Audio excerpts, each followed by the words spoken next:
Well, meantime, former Vice President Mike Pence taking some heat after saying former President Trump was wrong for having dinner with a known white nationalist. In his NewsNation exclusive interview, Pence saying Trump should apologize for that meeting, but doesn't believe the former president is anti-Semitic. It has gotten a lot of reaction since. So joining us now is On Balance host Leland Vittert. So Leland, of course, other top Republicans we know have condemned this dinner with Nick Fuentes, including, of course, Kevin McCarthy today. But the big question here, does it mean anything, particularly days after that dinner? Well, it means that criticizing Donald Trump is no longer the third rail of Republican politics, right? There's now a space for widespread criticism of President Trump. And this has been going on since 2015, that every Republican has been forced to answer for every crazy thing that Donald Trump has said. Whether you believe that's fair or not, it's a different discussion. But it used to be that Republicans had to bite their lip and get in line with the president, or at least say, I'm not going to talk about it. That's not the case anymore. Right. And that says a lot about President Trump's power in the Republican Party after especially the midterms. Okay, so we know that this dinner happened a few days ago. Let's rewind even further. Let's go back to January 6th. Earlier this month, we know that Pence said Donald Trump endangered he and his family on that day. But when you asked about the Capitol riot, not even a mention of the former president, why do you think that was? I think Mike Pence is one of the most measured and calculated politicians there are.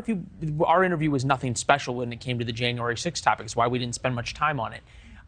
Mike Pence has said what he's going to say on this. And I think he, at the end of the interview, talked about the need to return to civility and a middle-of-the-road view. And that involves not being antagonistic towards Donald Trump. And at the same time, it means speaking your mind, saying when you think something Trump has said is wrong, and then moving on to topics the American people care about. There's not a lot of people viewing this program or sitting around tonight around their dining room tables going, oh my God, did you hear that Donald Trump had this dinner and how terrible that is, and on and on and on.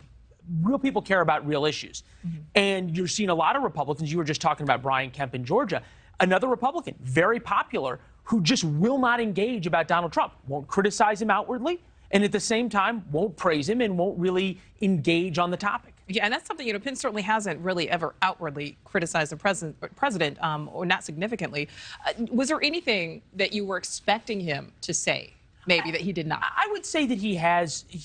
Pence, in fairness, has been outwardly critical. He just said that he needs to apologize and he shouldn't have done something. So I think that's a pretty clear statement.